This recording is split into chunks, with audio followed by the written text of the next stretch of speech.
Hey guys, hope you are doing amazing. TJ Atkinson in the building, your finance coach. So today we're going to be talking about something very simple, something very serious. So I'm going to try my best to go really slow, and I'm going to try my best to give you as much information as possible because I think this information could just change your life. So today we're going to be talking about how to get out of debt. Now, the truth is this. Many people are afraid to admit that they're in debt. Before you can make a change, you've got to admit to yourself that you're bad with money. And you've got to admit to yourself that you're in a bad place and you need a change. Not to get too psychological, before any change can happen, it's got to happen here first. So it means you've got to come to terms that there is a problem, therefore you can start seeking a solution. So let's talk about some figures, very important figures. Over half of the adults in the UK are in personal debt to the tune of up to £100,000. Are you one of those people? Now, it doesn't have to be 100,000. It could be 1,000 pounds. It could be 2,000 pounds. But are you in debt? Which means please pay attention to this specific video. Debt isn't something that can work itself out. It's got to be intentionally dealt with, and it requires a plan of action.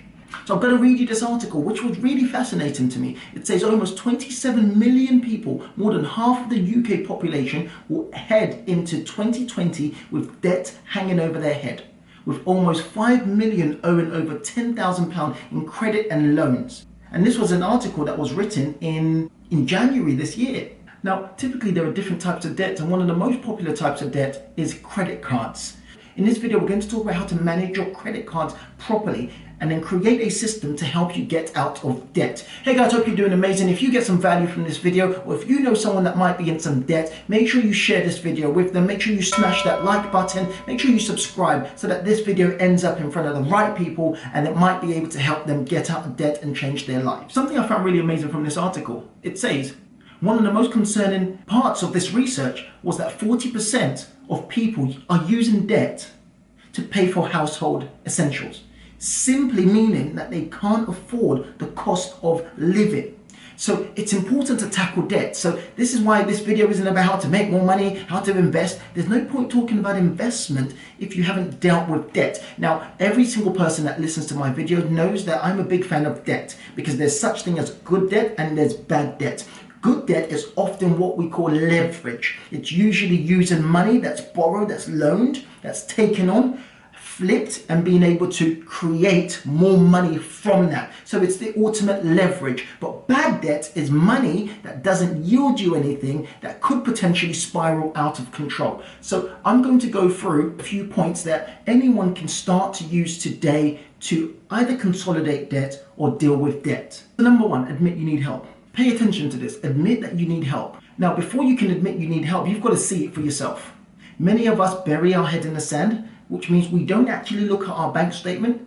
We don't actually look at our finances. We know we are in debt, but we would rather not know to the tune of how much we owe, because if we open our bank statement, we might be depressed, we might become upset, so we rather bury our heads in the sand than deal with the issue. So what I recommend you do today is you click on your bank statement, you download it, you print it out, more importantly, print it out, face it head on, find out exactly how much it is that you owe, and make a commitment that you've got to put something in place to change and clear that debt, which is what we're going to talk about in this video. So as I said, number one is you admit to yourself that there is debt. Number two, you print out your bank statement right now, whether it's a credit card or a bank statement. Print it out right now and get a highlighter. That's very important. Print it out, get a highlighter, and I want you to start highlighting certain things that you are currently overspending on, and we're going to remove those things. And these are things that if you can survive without them, then we can remove them from the list.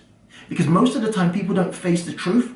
They don't know what they're spending the extra money on, or they don't know what they're spending their money on, and they wonder why they can't get out of debt. So the first place that we've got to work on is, what am I spending these extra pounds and these extra pennies on? Now, to you, it might not seem like a big deal. If you've got debt, especially credit card debt, paying an extra £1, an extra £2, an extra £5 per week or per month can drastically reduce the cost of that debt, and it drastically reduces the duration in which you've got to pay that debt. And most of the time, the longer it is, the more interest that you're paying. So number one, admit you need help. Number two, pull out your bank statement, highlight where you're spending on junk food, where you're paying money on coffee when you could have coffee in your house, where you're buying chocolate bars, where you're just spending on something that's not mandatory or something that's not needed. And let's look for small tiny bits of change.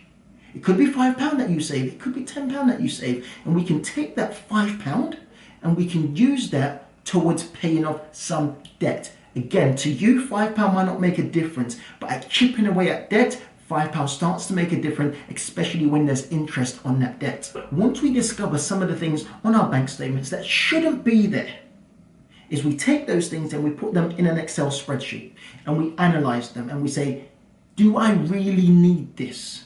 Must I have a cup of coffee every single morning? Am I paying too much for my car insurance? Am I paying too much for my gas bill, for my electric bill? These are the questions you've got to ask yourself, and that's why you've got to have your bank statement in front of you so you can see what your outgoings are. Because we all know what our incomings is. We all know what we generate every single month. If you get a salary, you know you earn £2,000 a month, you know you earn £5,000 a month, you know you earn £10,000 a month, but most of us don't know what we're spending on. So you've got to pull out your bank statement and you've got to perform what we call a financial audit. This is crucial because you cannot get out of debt unless you face it head on and you say, this is what I'm spending my money on and this is what I don't need to spend it on anymore. And then now automatically you've saved some money. Let me guarantee you this. Every single person that watches this video, if you perform this financial audit as I'm asking you to do, you will find whether it's £1, £2, £10, £20, maybe £50 that you can chip off what you're currently spending. Because the aim of this is very simple. It's budgeting. And in order to live the life that you desire to live without the stress of debt, there's going to be some sacrifices. There's got to be some sacrifices, which means you've got to find a way to reduce the outgoings and reduce your costs. Now, number two, it could be debt consolidation. So debt consolidation in some cases is something that might actually work for you and might be worth considering. As I mentioned before, debt consolidation might be a good idea for you, but ultimately it depends on your situation. So there are positives and there are negatives. So just to explain debt consolidation, essentially it's you're taking on a new loan or you're taking on a new responsibility from another provider that then covers your existing loan. So let me give you an example. Let's say you owe 10 companies £1,000 each. You might be able to take out a loan elsewhere to pay off those 10 different companies who have different rates, who take out money from your account every single month at a different time, which just messes up your finances. You get one consolidated loan, and that's who you pay your money back to. Now, of course, there are costs associated with debt consolidation, so you've got to factor this into place. Now, debt consolidation is usually good for people who want to reduce their interest rates. As I mentioned before, if you've got a credit card company that's charging you £100 a month in interest, part of your consolidation could mean your cost now goes down to £70 per month, helping you put aside at least £30 per month that you would have been paying elsewhere. Debt consolidation isn't the go-to option for every single person. That's why I said it depends on your specific situation. Now, please, this is very important. If you find yourself in debt, speak to an expert. Don't bury your head in the sand because it only gets worse because interest is not your friend, especially when it comes to credit. Part of your debt consolidation means you might be able to work with a debt management company. And the debt management company will put together a debt management plan for you. What they typically do is they contact the people that you owe money to and they make arrangements and negotiate on your behalf. So let's put it into perspective. Let's say you owe 10 companies £1,000 each again. Okay, the debt consolidation company will put together a debt management plan and they will take it upon themselves after speaking and arranging with you to call every single person, all your creditors, and say, hey, this is what this person can afford to pay. What do you accept? Do you think it's a good deal? Can we come to some sort of arrangement in order to consolidate this person's debt? This is very crucial. Now, before you go down this route, this is something you should try out yourself. Now, you've got to understand this. Let me try and break this down for you. If you owe someone money, they want their money. Doesn't necessarily mean they're going to get their money. Doesn't necessarily mean they're going to get their money when they want their money. So what you should always try out first, if you owe someone any money is to call that person, whether it's a company, whether it's an individual, and offer to pay some of that money.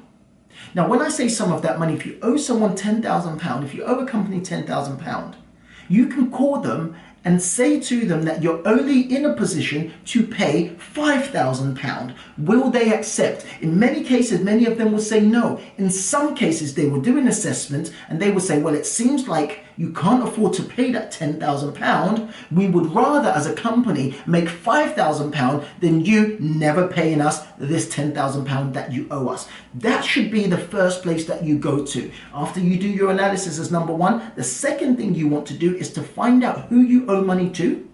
Call every single one of them and speak to somebody and say, this is my situation. Will you accept lesser of the money? And we set up an agreement between ourselves that I will pay a reduced amount of money.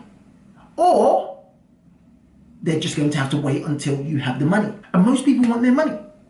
So many times they will actually concede and they will say, okay, well, let's see what we can do. And you can come to an agreement together. Number three is the debt management company, when you go and consolidate your loans. Number four, if it's credit card debt that you have, you want to chip away at your credit card interest. That's vital. So as I say, if it's £1, if it's £2, whatever amount of money you can find spare, pay it on your credit card. Because the cost of interest that you're paying could end up taking you 10 years to pay back, but by making small, tiny incremental payments, by making small, tiny payments, additional payments, you're killing off the interest, which means it shortens the time frame in which the interest is charged. I hope you catch that. If you owe money and you are servicing or paying that money back, if you're currently on an agreement to pay £100 per month, try your best to pay £112 per month. Try your best to try and pay £110 per month. Try your best to pay £101 per month, because it kills off the interest, because you're able to pay that money quicker. You're able to pay back the capital quicker, which means therefore you don't pay more interest. Now, one last option that you could consider is what we call an IVA. Now, this requires a lot of consideration, but at the same time, you've got to ask yourself, is this the best option for me? Now, there are lots of pros and there are lots of cons, and an IVA stands for an individual voluntary arrangement, which means you work with a company. Now, there are costs associated with working with these companies, with IVA companies, and you'll probably see a bunch of them on YouTube and a bunch of them on Instagram advertising that they can write off 70% of your debt, and they're not lying. But as I said, there are costs associated with it. Now, there are pros and there are cons. Pros in terms of if you are drowning in debt, it might be worth considering looking at an IVA. You're going to be able to write off a significant amount of your unsecured agreements and loans, which means if you've got a guarantor, then you're not going to be able to. If it's collateral, if it's tied to an asset, you're not going to be able to. But if it's unsecured, in many cases, a decent IVA company is able to speak to that company and make an arrangement on your behalf or wipe out the debt. So an IVA is a formal agreement. It's a legally binding agreement. So it's not just a conversation. Hey, do you know what? This is what I want and I'm going to pay you X amount. And if you decide not to pay it, that doesn't work like that. It's a legal agreement that you enter into with a company. So it says here, it's a formal and legally binding agreement between you and your creditors to pay back your debt over a period of time. That means it's approved by the courts and your creditors have to stick to it.